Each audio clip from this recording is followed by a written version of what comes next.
Port Moresby residents protest for a safer city. 22-year-old woman recounts dreadful taxi ride. And employees express frustration over vaccination policy. This is National EMTV News with Helen Sayre. Good evening and thanks for joining us for Tuesday's news. Over 50 employees of Lay's Mainland Holdings protested against the management yesterday over the company's COVID-19 vaccination policy, no jab, no job. The protest went rowdy when police were alerted and quickly intervened to prevent injuries and distraction from happening. Mainland Holdings is one of several companies in Lay enforcing the vaccination of employees or lose employment.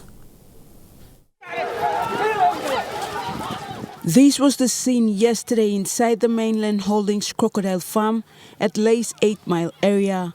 Over 50 employees who didn't want to get the COVID-19 vaccination attacked the company's chief executive officer when driving into the company premises. This follows a memo the staff received from the management that if they don't get vaccinated by the end of this month, they would be terminated.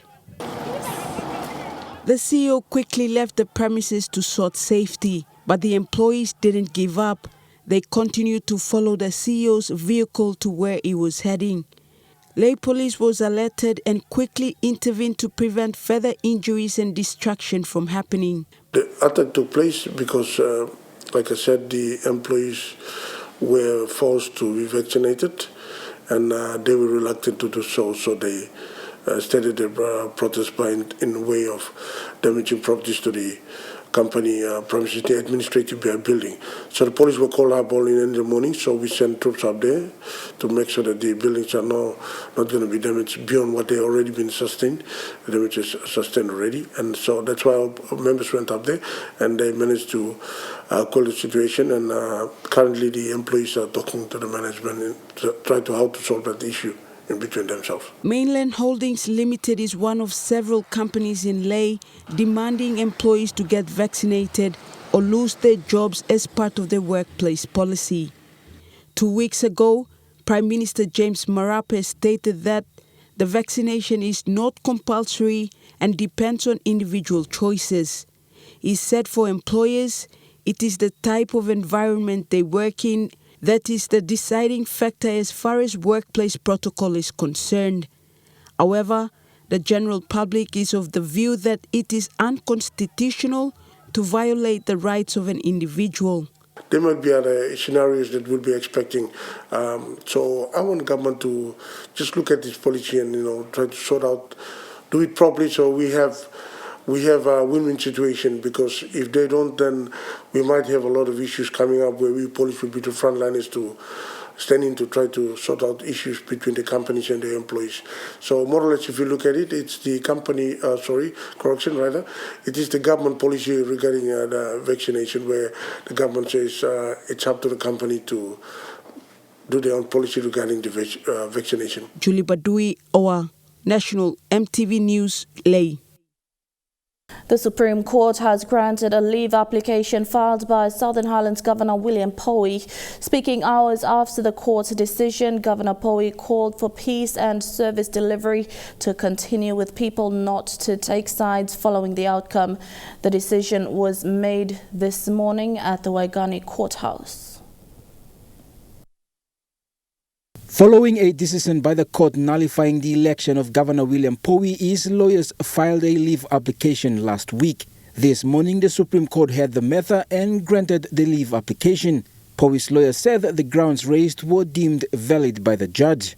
So the court had the leave application, agreed that there's a merit to it, and then the court also heard and determined a stay application, which we also filed, and the court agreed that in the interim, whilst the proceedings are yet to be heard and determined by the full court of the Supreme Court, a stay order is necessary to maintain the status quo and allow normalcy to return. So the judge, in his wisdom, had the stay application and granted a stay against all the orders issued by the National Court on the 24th of August, 2021, meaning that the recount will not proceed. The governor remains in his seat. He's not suspended, and he will only be there until the matter returns before the full bench. Speaking hours after the Supreme Court decision, Governor Powy welcomed the verdict, stating his reinstatement is by law with the substantive matter to be heard later. Powy says the 2022 national elections is months away and focus remain on service delivery. I'm prepared to face you in 2022. There is no need to create chaosity and, create cowboy behavior where you see fit to go and lock up the Southern Highlands Provincial Administrative Center. Service delivery and administration and functions of government must continue. We don't need cowboys who want to be governors to create this kind of insanity. Yeah? Members of the Provincial Assembly were present as well. Many spoke highly of maintaining peace in the province. They say people must not suffer the cost by taking sides of the decision. They believe the national election is near and those contesting must stand up when the time comes. Mibla must behind him blow tasol. Mibla must behind him blow all man meri must no gan work on something. Election, got time blow you me long. Pull him, tell him to go. Mibla got 8 months or 7 months something stop. Blow Mibla go elections. Please me like appeal on you me people of Southern Highlands. Lose him, let him this law office staff free. Let him all public service must go stop on work long all it. Now office must run. So service must reach him all people of Southern Highlands. And this time something all politics. Governor when them all arbla. Who said work long now? Make me come long. Southern Highlands has seen severe civil unrest following the elections in 2017. With the outcome swinging in favor of the sitting governor, many want the public service to continue its function. Playing politics no right time. You may must get bail na concern long province. Service delivery and big la Sunday. You may need look continue providing leadership na governance na stability. This substantive matter will be heard at a later date.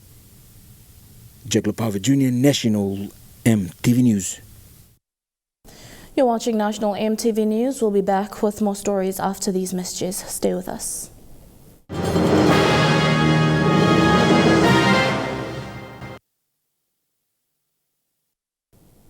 Welcome back.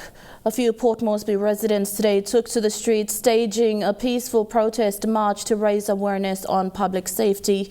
The protest started at Connie Tigers Oval to NCDC City Hall and to Parliament. The protest sparked by the story of a 15-year-old girl abducted on a PMV, taken to a hill at Hohola and gang raped, all in broad daylight. While her story has surfaced, many remain untold. Advocates are now using her story as an example to push for public safety in the city.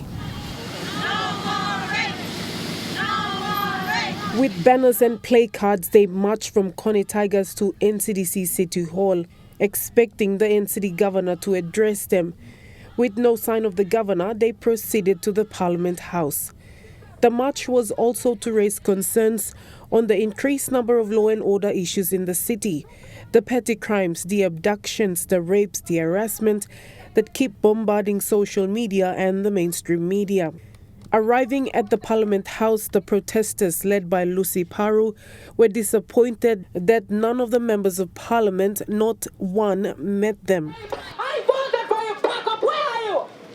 I had faith and trust in you, Joy. You left my daughter hanging. Human rights lawyer. So you want the little girl to be dead before you come down to the court? I'm a place to be come na toto wanda libna. Shame on you! Shame on you! The NTD governor responded to this newsroom that he wasn't advised in any way of the protest. He said they never made any formal or informal arrangements with him, but he made himself available at the City Hall as they were on their way to the City Hall. He said he was available and waited for them until they turned up and decided to turn left on Sir John Guy's to the Parliament. He added that the NCDC's GBV Secretariat, Deputy City Managers and senior staff were all ready to receive them. But arriving at Parliament, their voices roared even louder.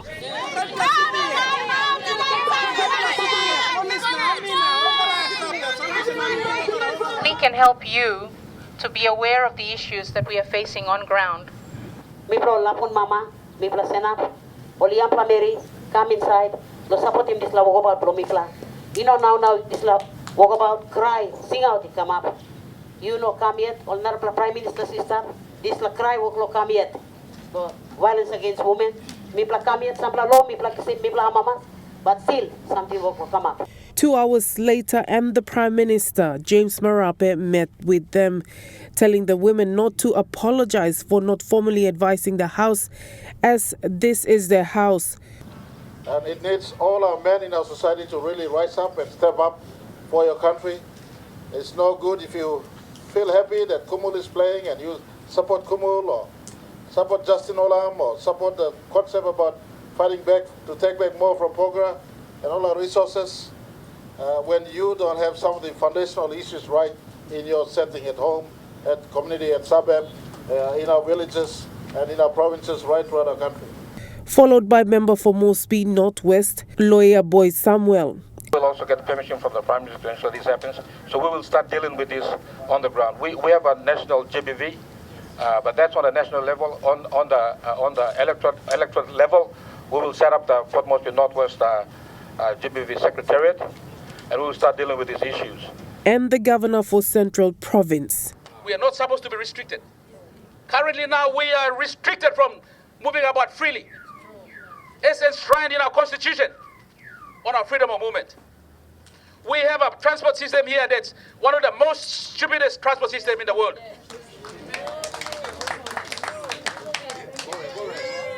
And I've raised this in government caucus. If NCD can't and Road Transport Authority can't manage this bus service in the city, you give it to the provincial government and we will show you how to run it. With the assurance from the Prime Minister and the other 2 MPs, the protesters left satisfied that their concerns has reached the top level. Shamin Poreambev, National EMTV News. Meanwhile, a 22-year-old woman says she escaped a possible fatal situation after getting on a taxi that took a longer route to her desired location. This happened on Sunday, 22nd August. Raina posted on social media about her ordeal, and EMTV traced the route that she traveled on. As traumatic as it is, she recounted the horrific details.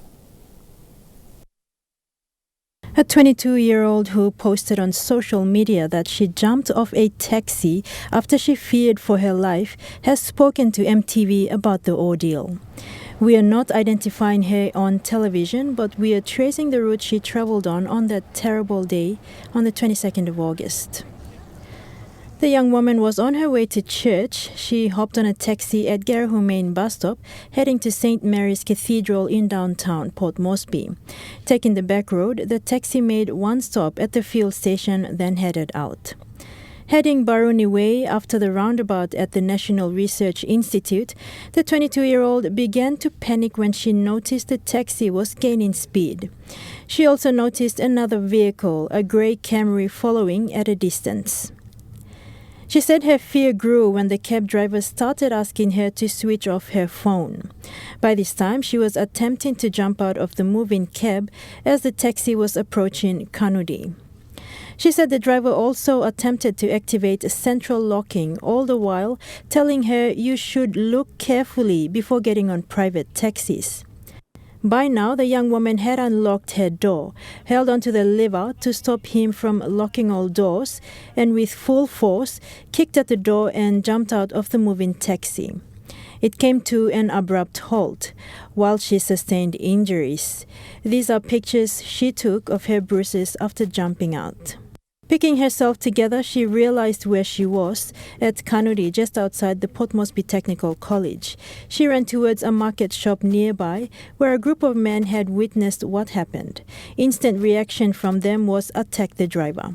However, it was said that the driver came out with his hands in the air and surrendered, explaining that the situation was misunderstood.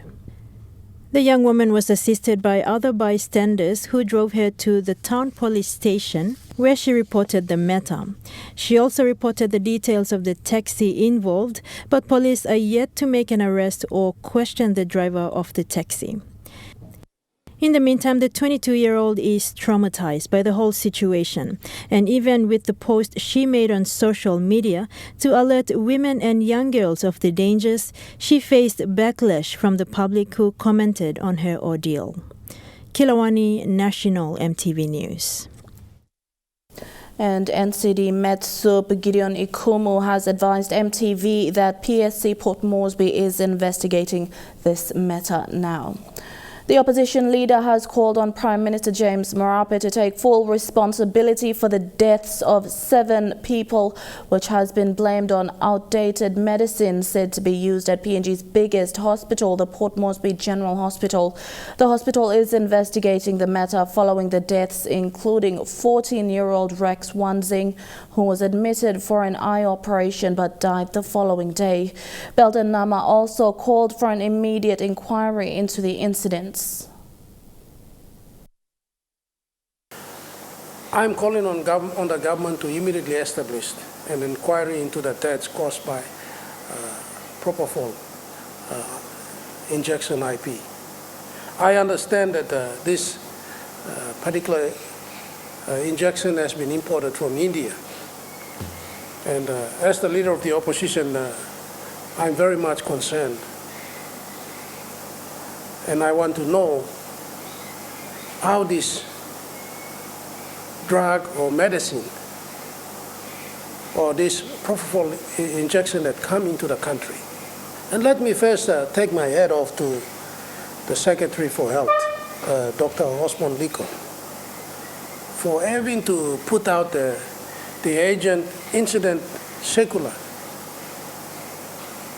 from the NDOH, the National Department of Health, to all the hospitals, pharmacies, and other medicine handling agencies, including the international health agencies, that on the 12th of August, 7 patients died after being administered with propofol injection IP at the Port Moresby General Hospital. I say this is also a very serious neglect on the health department, leading to death.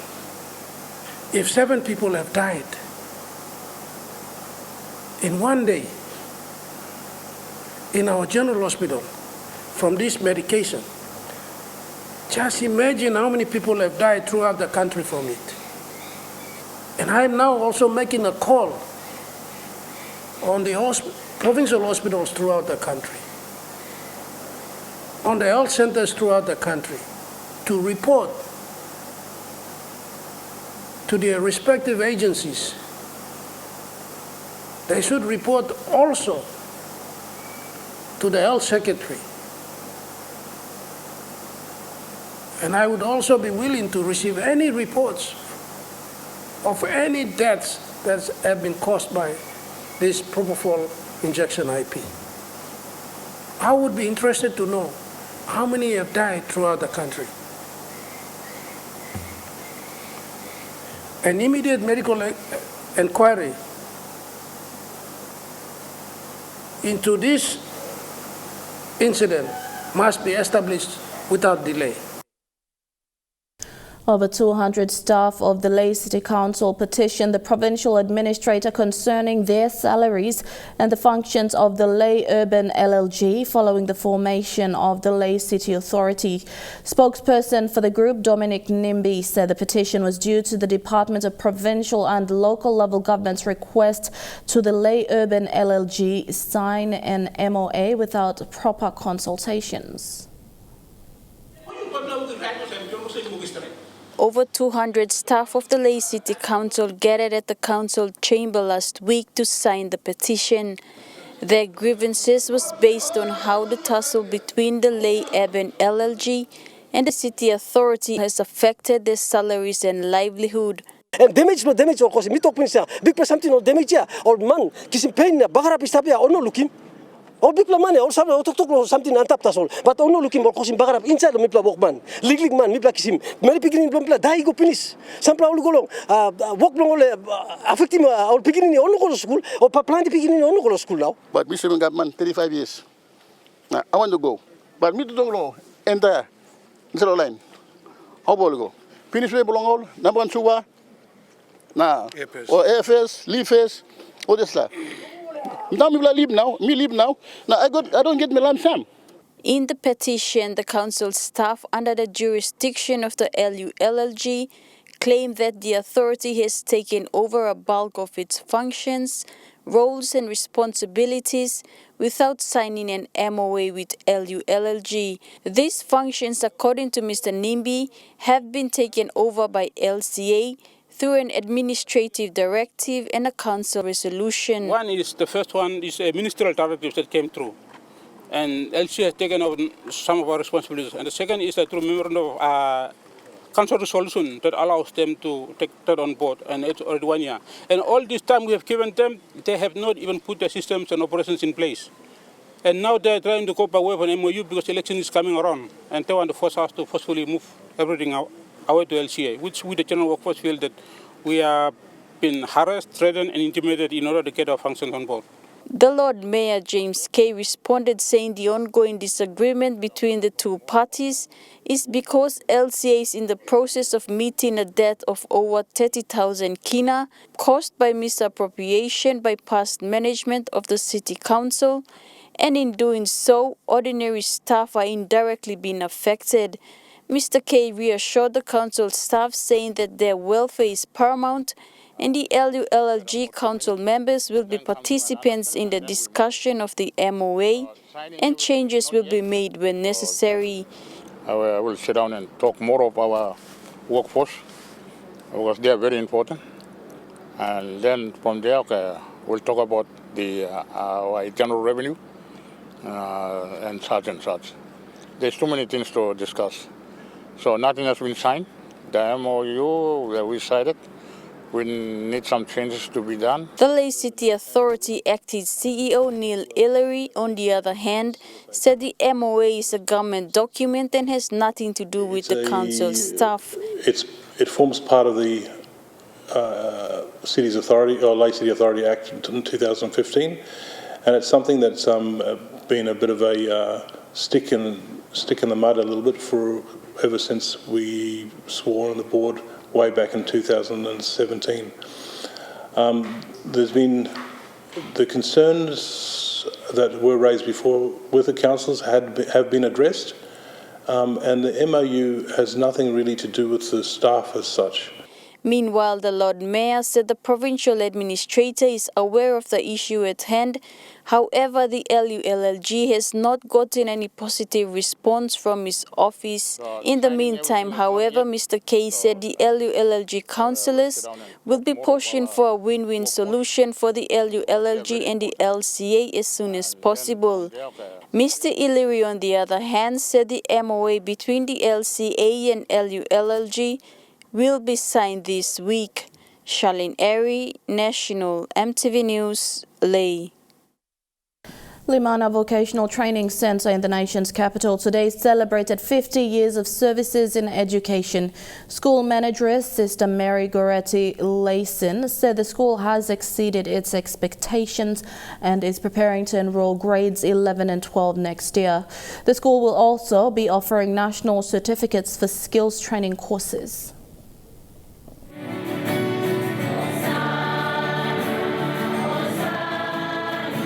Almost 5 decades since its establishment in 1971 and in service of education, Limana Vocational Centre is looking at enrolling more students next year and beyond. Where the school is now both academic and skills. Also, we have one side of the school which exists with the implementation of skills training, and on the other hand, we also have the academic training from grade 8 to 9, 9 to 10, and we're hoping to get 11 and 12 in just next few years to come. Upon the launching of its Golden Jubilee celebration, school manager Sister Mary Goretti stated that the school is yet to change its name to Limana Secondary Technical School from its current name.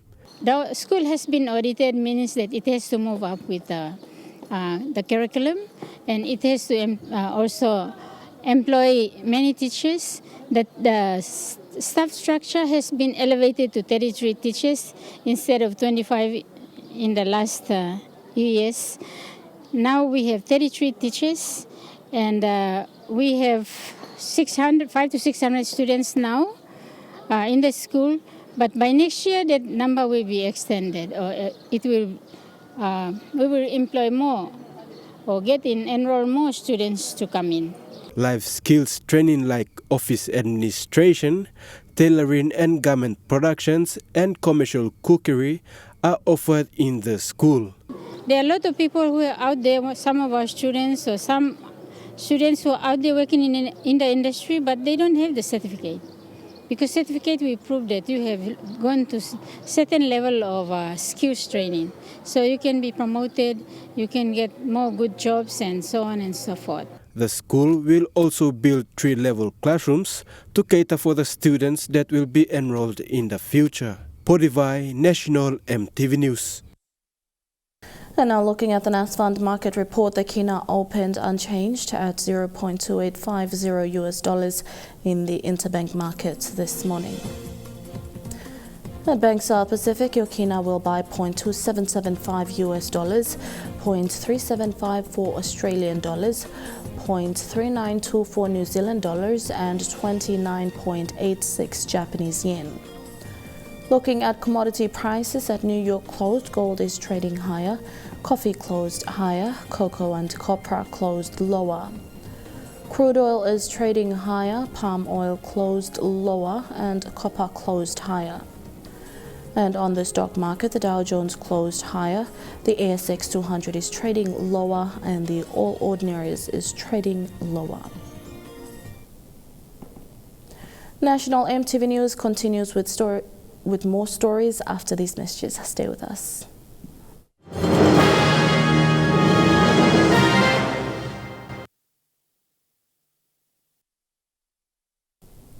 Welcome back to the news. Mount Goplom in the Upper Jimmy LLG of Jimmy Electorate was officially declared a conservation site today. It is a story of determination by the locals who are using conservation as a way of attracting government services into their area.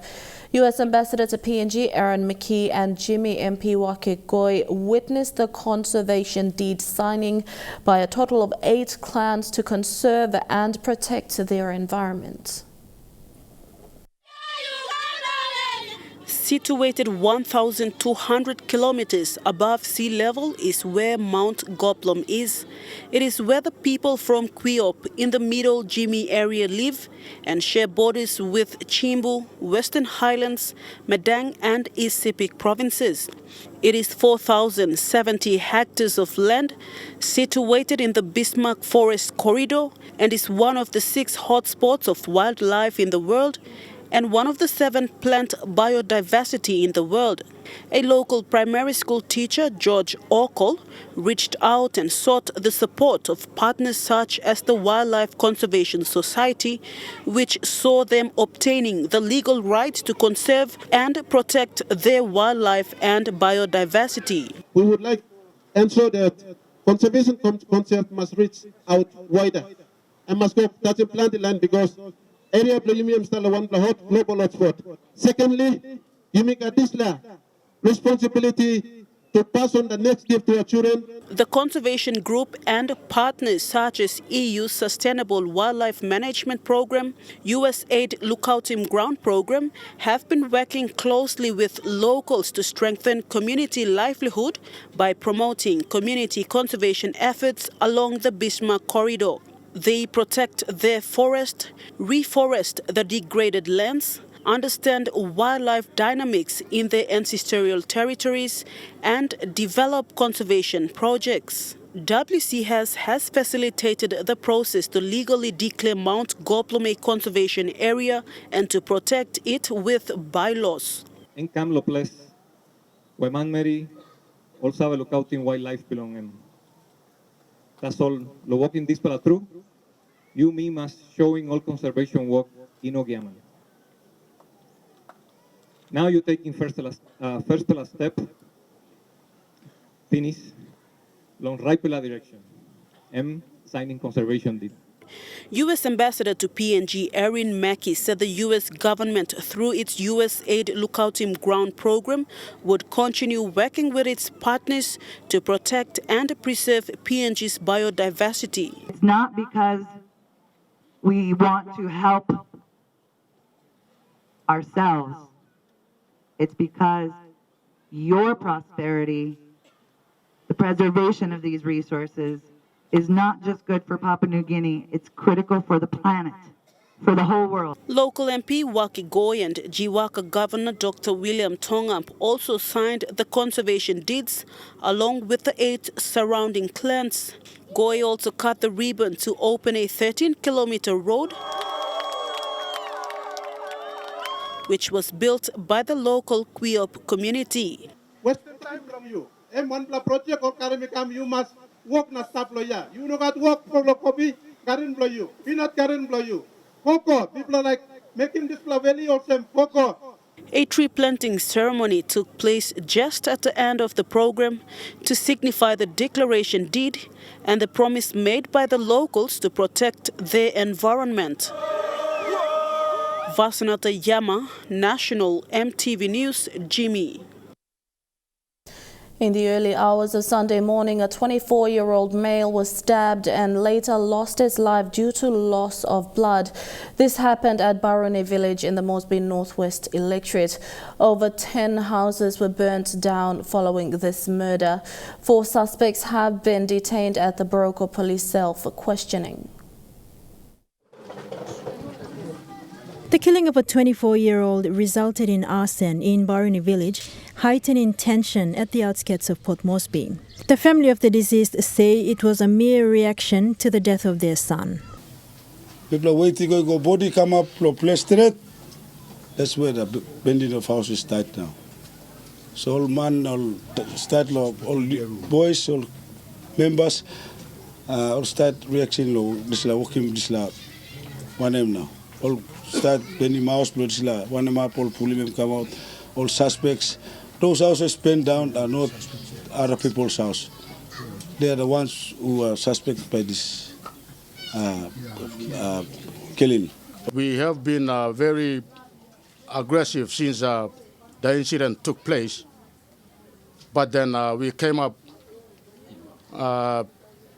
to a stage where our 2 leaders are here, that we are very supportive and also helpful to us.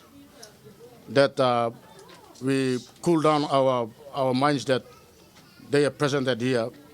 So the suspects are also brought up to the police custody, that the police will be doing their duties on what they can do to handle the matter now.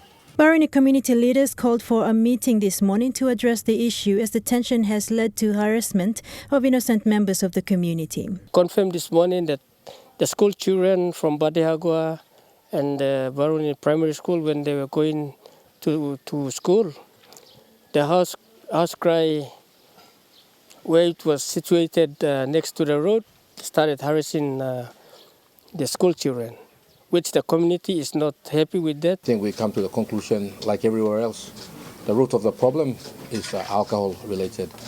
And the alcohol is the cheap alcohol that's been currently sold on the streets. Even the people who are selling those alcohol, they were licensed by the government, and they manufacture cheap alcohol.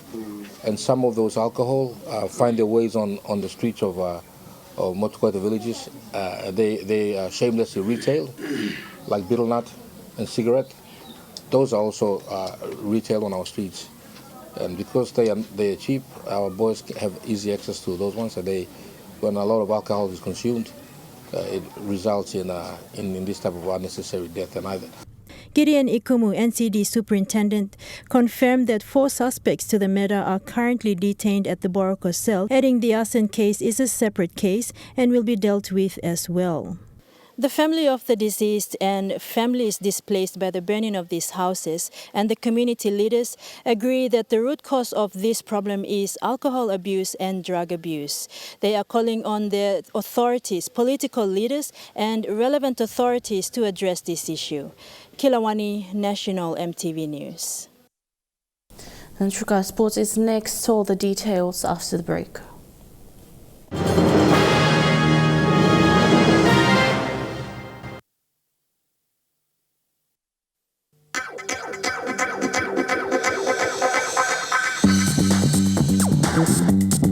Trukai Sports.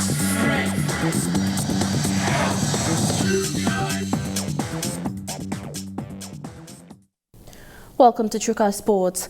The SPPNG Hunters were unable to hold on to a 2-point lead in the final 10 minutes of their clash against the South Logan Magpies, eventually losing the game 32-26.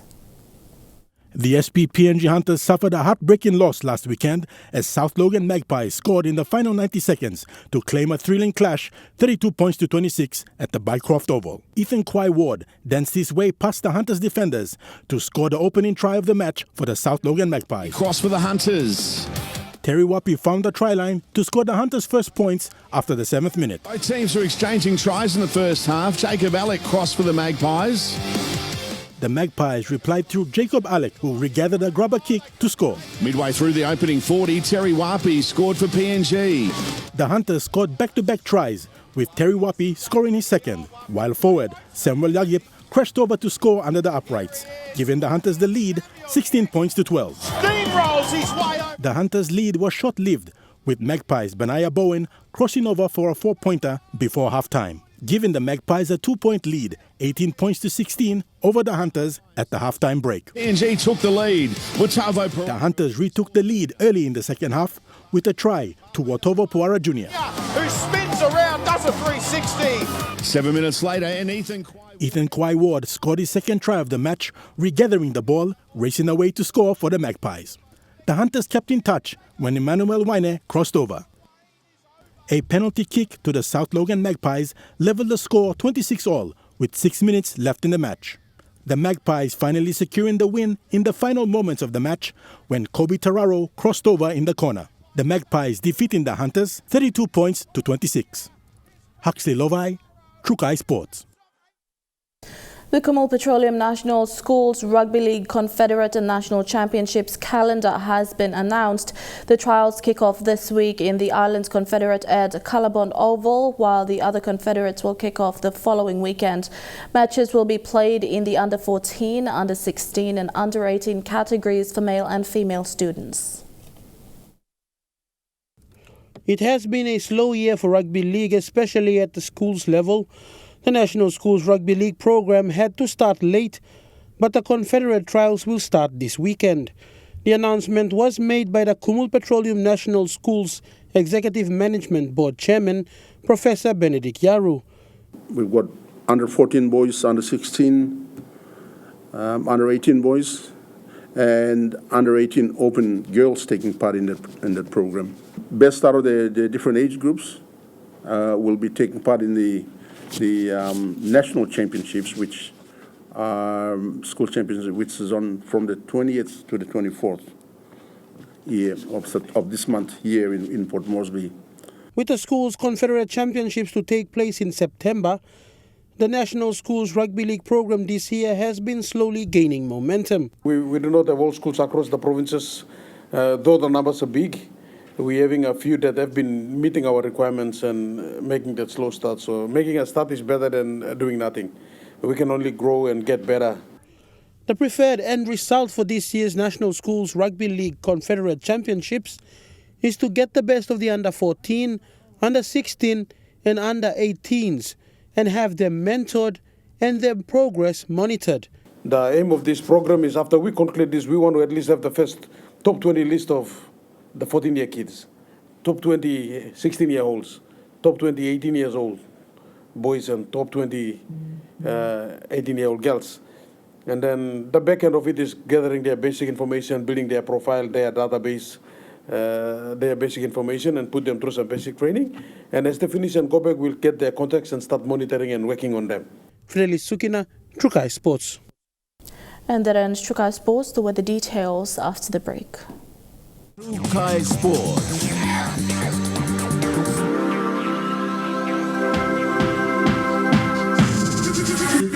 Trukai Sports.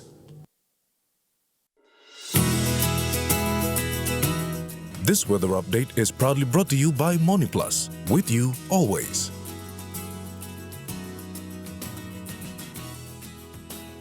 A look at the weather forecast in the southern region. Fine cloudy weather in Port Moresby, mostly fine in Daru. Thundery showers in Kerema, some showers and thunderstorms in Alotau, some thundery showers, then cloudy weather in Popondetta. In the Mamasa region, showers, then partly cloudy weather in Leh, fine weather, then some afternoon thundery showers in Medang, Wewak and Vanimo. In the New Guinea Islands region, thundery showers, then cloudy weather in Lorengau, Kavieng and Kokopo-Rabaul, cloudy with a shower or two in Kimbe, rain and thunderstorms in Buka. And in the Highlands region, thundery showers, then morning fog in Mount Hagen, cloudy periods, then rain drizzles in Goroka, Kundiawa, Mindi and Wabeg.